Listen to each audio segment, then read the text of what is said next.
falando sobre o carismatismo, por que ele foi permitido, né? Aqueles que querem viver na vontade de Deus devem desejar obter revelações ou sentimentos sobrenaturais que superem o estado ordinário. Daqueles que têm por Deus um temor e um amor muito sinceros.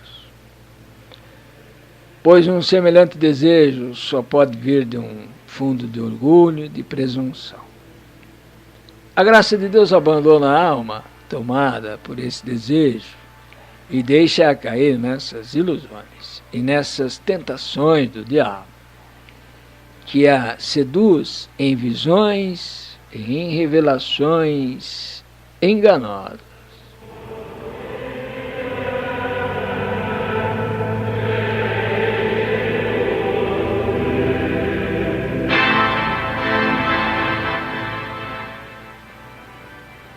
Abordando esse tema agora, podemos dizer que é desse modo que o demônio semeia a maior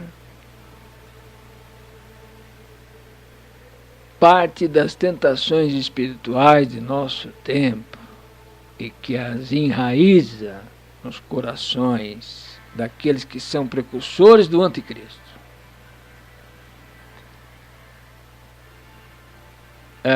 Este tema aqui, podemos dizer, em seus antecedentes históricos, causa e efeitos espirituais e litúrgicos. A ânsia de poder de um paradigma na revolução feminista contra o sacerdócio real, que é o masculino. Todos ditando à igreja e falando um tanto de besteira, como disse Dom Nitoglia, quando somente o Papa pode ditar, se assim quiser, e antes crer, porque só ele é individualmente infalível pelo Espírito Santo. Vejamos agora as razões católicas documentadas para a identificação do fenômeno, né, diabólico. O Catecismo Católico é um livro que fala sobre a crise na igreja, do Padre Matias, pela editora Permanência, nas páginas 198 e 205, que diz assim: o que é um rito da efusão do Espírito? Né? A resposta vem da seguinte maneira: o rito da efusão do Espírito, ou batismo do Espírito, os pentecostais se referem à palavra de São João Batista: eu vos batizei com água, mas ele vos batizará com o Espírito Santo. Marcos 1 e 8. Mas na realidade, São João Batista fala aqui do sacramento do batismo que Nosso Senhor vai instituir. E que, diferentemente do batismo de São João Batista, né, o simples batismo de penitência dará o Espírito Santo. Essa diferença entre os dois batismos, que está claramente afirmada nos Atos dos Apóstolos. Era originalmente a marca, a posição de mãos, feita com o objetivo de dar uma aparência sensível do Espírito Santo a uma participação nos carismas dos primeiros cristãos, particularmente no falar em línguas. Né? E de onde vem esse rito pentecostal? Né?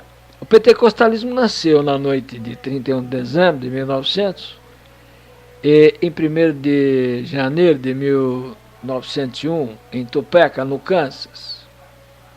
A esperança de reencontrar os carismas, os apóstolos dos apóstolos, sobretudo falar em língua. Aquele pastor metodista, Charles Parham, em 1873 a 1929, né, as mãos sobre uma moça chamada Agnes, né, e ela mesma tinha feito esse pedido de imposição de mãos, referindo-se ao Ato dos Apóstolos. E essa moça começou a falar logo em línguas desconhecidas, que um oriundo da região da Boêmia reconheceu no dia seguinte como sua língua materna. A experiência se espalhou nos dias seguintes e o pastor Parham partiu a pregar sua descoberta, perseguido mais tarde por questões de costumes, chegou a ser acusado de homossexualismo. O pastor Parham foi eclipsado por alguns de seus discípulos, como William Seymour, em 1873 a 1929. Eles, incomodados com a personalidade de Charles Parham, que foi membro da Ku Klux Klan, alguns pentecostais preferem hoje fazer seu movimento remontar a pregação de Seymour em Los Angeles.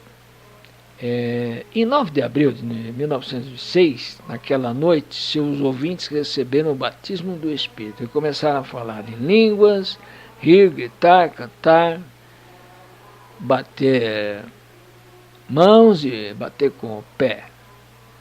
Tal impetuosidade que a velha casa que os abrigava chegou a desmoronar, né? Uma outra inflamação pentecostal análoga à primeira, porém independente, aconteceu na Grã-Bretanha em 1904 e influenciou consideravelmente o protestantismo francês. Mas vamos aqui para o assunto. O carismatismo católico, mesmo na França, filia-se mais ao pentecostalismo norte-americano. E como se espalhou o novo rito pentecostal, né? Os pentecostais já foram primeiro rejeitados, mesmo pelos protestantes, chamavam de trêmulos, né? Por causa de suas contorções ou rolantes, né? Alguns rolavam no chão durante o culto. Criaram suas próprias igrejas, organizam-se em círculos muito fechados. Principalmente a partir dos anos de 1930 na Europa e 1950 nos Estados Unidos, que seu rito saiu das igrejas estritamente pentecostais para penetrar em todas as denominações protestantes. O pastor David, de 1905 a 1987, foi o principal artífice dessa difusão ecumênica do batismo no Espírito. No fim do século XX, encontravam-se no mundo cerca de 100 milhões de pentecostalistas. Muito bem. Como se pode explicar esse gênero de fenômeno, né?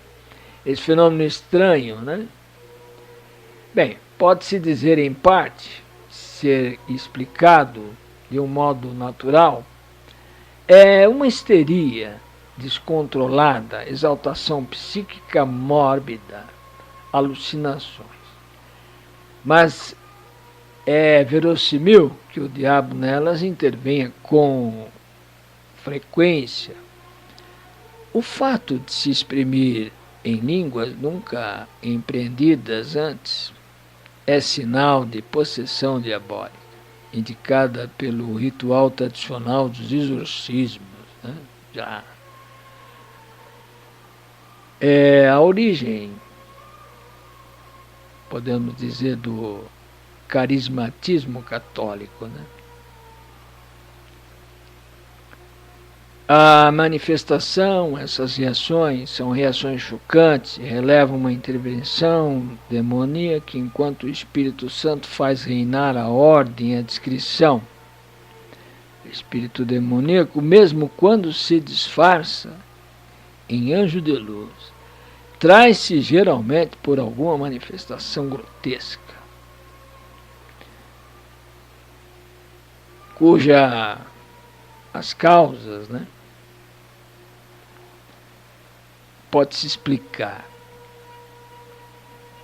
Será o demônio seu inimigo espiritual, que o fará experimentar um fogo interior, cuja causa é seu orgulho, a fraqueza da carne e a inquietação do seu espírito?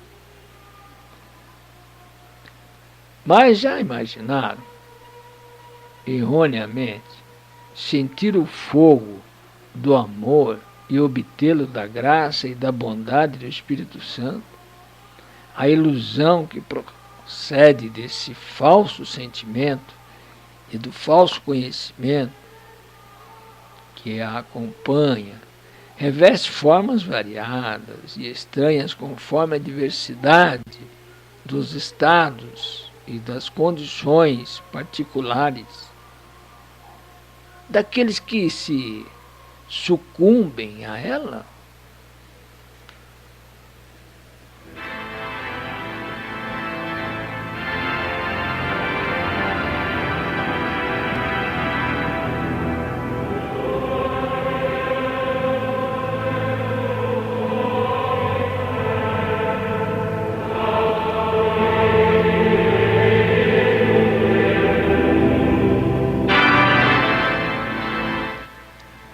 É necessário atribuir ao demônio as curas e aos prodígios operados pelos carismáticos.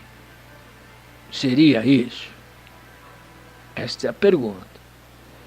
Porque o demônio não pode fazer milagres no sentido estrito, que manifestem um poder absoluto sobre a natureza, mas sim prodígios que utilizam as leis da natureza de modo particularmente engenhoso.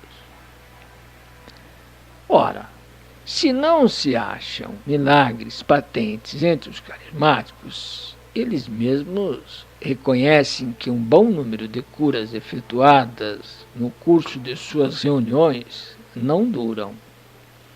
Ademais, as declamações em línguas desconhecidas proferidas em certas reuniões carismáticas foram, por vezes, identificadas como blasfêmias por pessoas que conheciam essas línguas e que estavam presentes por acaso.